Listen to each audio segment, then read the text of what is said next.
Was Dirk sellable? Oh, we got Flip? I don't think Dirk was lovable really till the end. Let's get back to this conversation. Okay. Let's get back to this conversation. Because, like, I don't know what cash, I'm not that guy. Anyway, Flemming, out in Boston, B-Town, Fenway Park. And the Giants, they brought their uniforms, Flem. They brought the bats.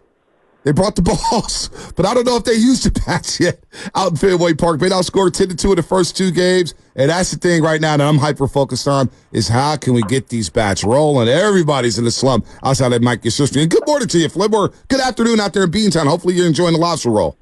Yeah, good morning to you. Sorry about the little delay. This park was built in 1912, and I think they have the same cell phone network that existed back then. It's you got to find a spot to take a call around here. That's hilarious. Not the easiest place, but it's a wonderful place to be. Despite the Giants' struggles, it is obviously the big question: can the Giants' offense get going? Because it's not just a question for today. We're headed to Philadelphia. You can't score 2.5 runs a game and beat the Phillies. That's not going to happen. And as much as the Rockies are struggling big time right now, you probably can't go to Coors Field and score 3 runs a game and expect to win those games. So they have to get the offense going. That's pretty obvious. I referenced to Bonte before you came on. There's 8 guys in this lineup right now that are kind of struggling, whether it's a week's worth of data, 2 weeks worth of data. Really, the only guy who's got a decent batting average right now and is delivering is Yastrzemski. If you could pick one guy to kind of get going, Dave, who's the guy you want to get going?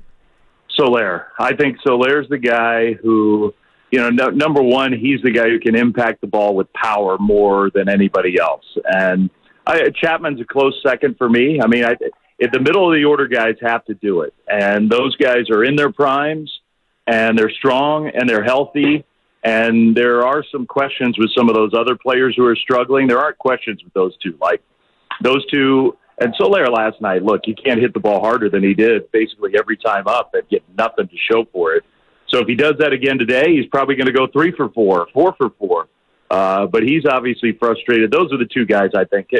Andy Baggerly had the thing this morning where, it is kind of impossible to believe. I think the number now is Soler's come up this year with 88 guys on base, and he's driven in 3 of them. Yeah. 88 and 3. Like, that for him is almost impossible to believe. So those are the guys. That's who is expected to be the middle of the order on this team, and I think they will be, but the Giants are waiting for that to happen. In the NBA, they would call that a -85 for Jorge Soler in the plus-minus department. That is not good for Jorge. Hopefully he gets it rolling there. Matt Chapman, we know who he is, and he's still an excellent defender at third base. What's the expectation for him at the plate? Because last year, obviously, he had the finger injury, and his numbers struggled. A lot of people say, hey, you got to wait on Chapman. That's the guy I'm hyper-focused on, too, because there's a lot on the line from Matt Chapman, Flem. Told me yesterday, I had a long talk with him yesterday, and he told me, this is the place I want to be. I love it here, and I want to be here. And I think, like, when you look into, I don't want to make this, like, existential, but, like, he kind of was, like, looking me right in the eye when he said that. And you get the sense that this guy's putting a lot of pressure on himself. He is grinding it out right now to try to make a good impression, show he belongs, show this is a good fit for him. I do believe that whatever it's going to take, whether it's just one, week of swinging the bat better or a couple blue pits fall in or whatever it is, I think if he gets that feeling, he's going to be the Matt Chapman we've seen for all these years, which isn't to say he's going to be hitting 350. That's not who he is, but he is definitely a guy who should be hitting for more power, along with all the other good stuff that he does for you. But my sense is, it's just purely a guess, is that this guy cares so much. He comes to the park every day. He's like the pro's pro. This guy is focused on not just getting himself ready. He's checking in with all his teammates. He walks around the clubhouse. He's talking to a young guy. He's talking to a pitcher. He's talking to Nick Ahmed about turning the double play. He's talking to Tyro Estrada. Like, this is a guy who is going about his business like a team leader, but it's really hard to be the ultimate team leader when you're struggling the way that he is. And I think he just needs to alleviate a little bit of that pressure, and you're going to see the normal guy back. Dave, as a baseball dork like I am, watching a game on television, and I've been to Fenway, so I understand how cool it is there. Just seeing the ball bang off that green wall, that green monster, seeing the ball ricochet near the pesky pole. I don't know. There's just something cool about it. I get a kick out of it, Dave. Like I think it's a beautiful setting for a game, and aesthetically on the television, it just presents so well. You should get a kick out of it, dude. None of us should ever take it for granted. It does. It looks great on TV.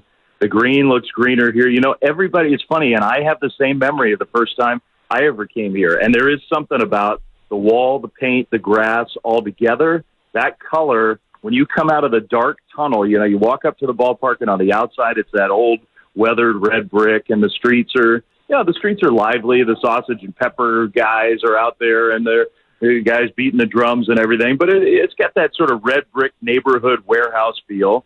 And then you come inside, and it's dank, and the ceiling's low, and it's dark, and it's crammed in, and all the Boston accents are yelling at each other, and people are spilling beer on you. And then you climb up those old stairs through the tunnel, and after you get about halfway up the stairs, you get a peek of it. And there is something about this place where that green just pops in a different way, and it's beautiful. It is. This is the place where baseball matters as much or more than anywhere else in the world. Like Yankee Stadium, Oracle Park, Dodger Stadium, Wrigley Field. Yeah, you could have a debate about, you know, baseball towns and what baseball means in certain cities, but there's nowhere where it means more than it does here. Flynn, what do you think about the Red Sox? Weird, interesting team. You know, they have a no-name. No, hold on, Flynn. You know what, Flynn? I'm not going to let you do that. I'm not going to let you. You just saw him for 2 games. I'm going to bring in a real Red Sox expert who knows the Sox inside and out. Go ahead. Hey, here's what I think about the Red Sox. It's time for baby brother to sweep big brother. That's what I think. Oh, Lord, here we go. What's up, Will? Good morning to you, Will. Thanks for joining in on the Morning Roast. Hey, I always listen to Big Brother on with you guys, so thanks so much for having me, and we're trying to be good hosts, even if it's not been that pleasant so far for the Giants. Hey, Will, who's the better golfer, you or Dave? I wish I could lie, but no, I mean, it's not even close. But then again, I don't belong to 7 country clubs and have all these days off and all this extra time. So, wait, what kind of a question is that? What kind of a question? That's your boy. How is this here, little bro? Though I know you guys are gonna get. I was listening to you guys the other day before the broadcast, and you guys are talking how you're gonna see each other every year now because of the new scheduling and whatnot. But what is it like seeing baby bro out there in Boston? Hopefully he's treating you well, Dave. Hopefully he got you a lobster roll and taking you out for some good clam chowder. Yeah, he's treated me really well. I got to spend some time with his boys. Went down to Rhode Island on the off day where Will lives. We had a really fun day. Will's become a mainstay here. It's funny, this Red Sox fans are a little fickle. It takes them a while, and now you walk around town, walk into the ballpark, everybody gives him a high five, and Alex Cora gives him a hug and all that. Wait, is this Dave or Will? I can't tell. Hey, Will, do you get jealous when you see Dave at the Masters? Because I do. I do. I mean, that's the coolest thing he does for ESPN. I'm not as jealous when he spends half the winter in Spokane, but when he's at Augusta, it is. I mean, seriously, if you're a sports broadcaster, it's about the coolest assignment you could ever have, and who knows? The more he plays, maybe he'll be in the field someday. But it is the coolest thing to do, and it's so fun for me. Like growing up as such a huge sports fan and a golf fan, I've spent hours and years watching the Masters, and to hear your own brother call those shots of Tiger Woods and John Rahm, it's just that's one that makes your head spin a little bit. Hey, Dave, I want to ask you this one. When you guys were kids, did you guys turn honestly, did you turn the television off and do play-by-play? Like, did you both know you wanted to do this? No, because my dad was too cheap to have cable, so we couldn't even watch any games. Me and you both, Flynn. I'm in the same boat. I never had cable TV until I went to college, ever. Wow. I mean, and we didn't have a team in Washington, D.C. So we were relying on. We got to watch some Orioles games, and I listened to John on the radio, and Will and I would sit in the back seat of remember the old station wagons where the way back you face the car behind you? Oh, yeah. Face backwards. Yep. So we had one of those. We'd go up to Memorial Stadium or then Camden Yards and watch the Orioles and listen to John do the highlights and the out-of-town scores as we drove home. But I don't think either of us had any idea this was coming. I mean, I figured I'd go be a lawyer or something boring like that. Who was Dave's favorite player growing up? Who was my favorite player? Yeah. Well, when you were an Orioles fan like I was, it was hard to pick between Cal and Eddie. Like Cal and Eddie, even the Orioles weren't that good a lot of those years, but those two guys were awesome, and I liked them both. I think I was an Eddie Murray guy even more than a Cal Ripken guy, but I loved Ozzie Smith. Giants fans didn't love Ozzie, but I loved Ozzie and the backflip and you'd watch the playoffs and you're a 10-year-old and you watch him run out there and do the backflip and do the diving stuff. I loved Ozzie too. Will, I want to ask Will a question here because you're obviously calling Red Sox games. We know how prestigious the Red Sox are in the New England area. Taking that job when you first signed aboard, how much pressure was on you? Because Flem, he had to come in with the Giants. You Kruk and Kipe and Miller. And we're like, who's this young Dave Flemming guy? We sure he's going to fit with him? And Dave Flemming's a staple here. He's one of the great voices we've had, and we cherish him. Going to the Red Sox and calling those games, I think Dave is right. That is a pressure-packed job there. They are insane about their Sox.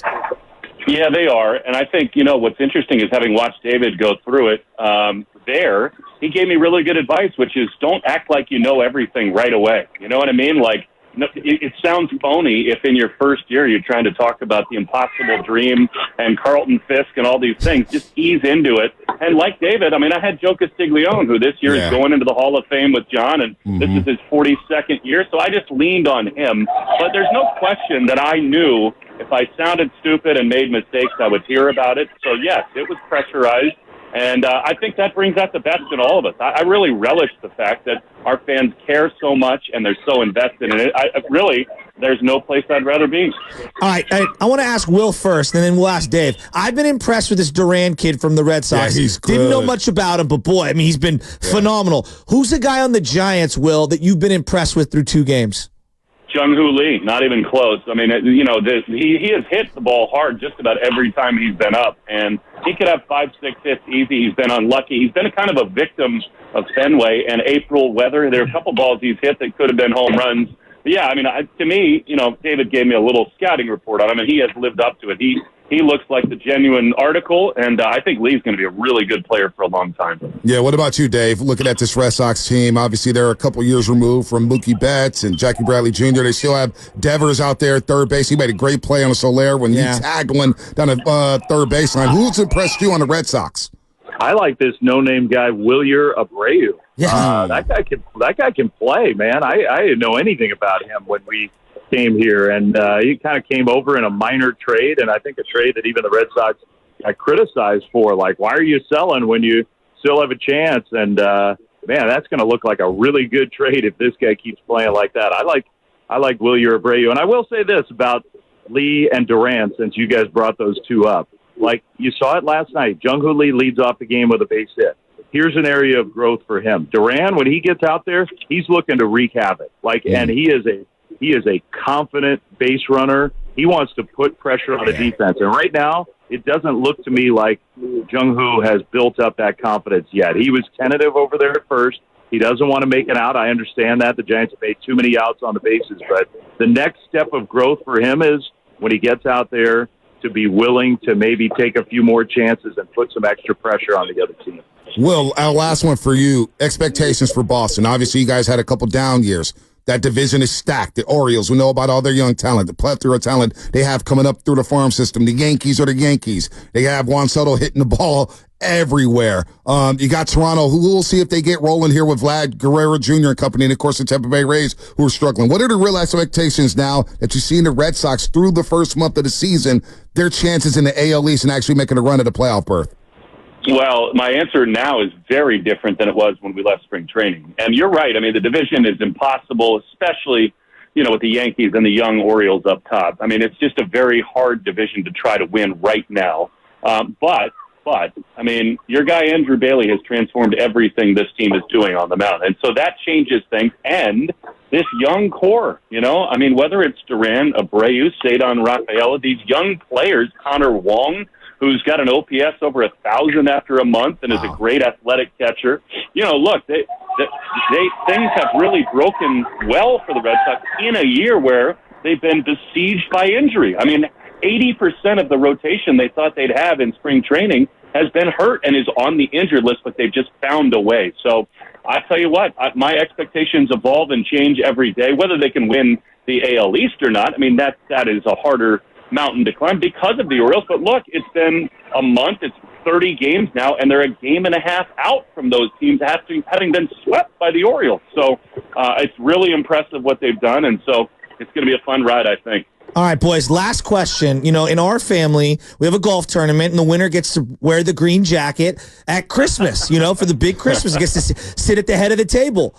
Does Dave wear his 3 World Series rings at the head of the table for Christmas dinner?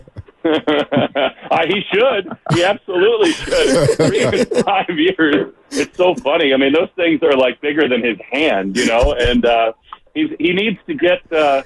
He's got one for each of his children, and it's time for me to get one for each of mine. So that's great. Maybe the next couple of years we can match jewelry for jewelry. Well, has Dave been a good uncle this week? Yeah. Awesome. He can't eat lobster roll. He can't eat clam chowder, so those are off the board. But no seafood. I didn't know that. Yeah, come on. We've had a lot of good meals, and my boys absolutely love their uncle. And my oldest son Bailey, we're taking him out of school today. He's playing hooky. He's got the Xander Bogaerts jersey on, the gold chain, home run celebration around his neck. He's got the sleeve on. He's full decked out Red Sox, and he may sit on his uncle's lap for a couple innings of TV. That should be fun. I bet his jersey is nicer than the ones the players are wearing on the field these days. Don't get him in trouble. What the hell is going on? Shasky. What is going on with Fanatics? Hey, Alex Cora told me yesterday he's been wearing the old ones all year long, and I think a lot of our players have too. So I noticed that, Will, because Will Devers was wearing the old, like the newer one, and everybody else had the old font on the numbers. Yeah. Something was up. And I'm glad you brought that up. That's pretty cool. Hey, this was a fun try. I'm glad we could do this. Will, thanks so much for joining in on the surprise there. Yep. Dave, we had to do it to you because I know it's a special moment between you guys. How cool is it for brothers to be calling the same teams, the same games? You guys are going to do it every year now with the new scheduling. So, guys, have a good call today. And let's see. Hopefully, Will, you're calling a losing game. Hopefully, by the end of the game, you're saying, well, the Red Sox dropped that one. Hey, either way will be good. I'm glad you guys did this. The bottom line is I get credit for coming on with you guys, and I didn't have to say a word. That's how it is when you're the big brother. The check is still cashing, no doubt about that. Dave, I'll see you in 2 weeks in the playoffs for SFYBL, buddy. I can't wait. I'll see you soon. All right, guys. See you guys next week. He's the best. No problem. That was a lot of fun, man. That was a lot of fun. They sound identical. Will Flemming, of course, call it Red Sox games. Those were a lot of cool. That was a lot of fun. That was a lot of fun there with the Flemings. Good stuff, Lubman. Yep. That was really good. That was good. Speaking of Lubman, Call It Fries and Baseball Guys podcast. Sam Lubman and Joe Shasky bringing you the best damn Giants talk in the Bay Area period every week, all season long, win or lose. Also, hear the exclusive interviews with the players like Jordan Hicks and Kyle Harrison coming out tomorrow. Subscribe today on iTunes and Spotify or wherever you like to listen to your podcast. Vontae, it's time for you to do the legal. Oh, already? Damn. All right. You're listening to 95.7 The Game, KGMZ FM and HD1 San Francisco at Odyssey Sports Station. Always live on the free Odyssey app.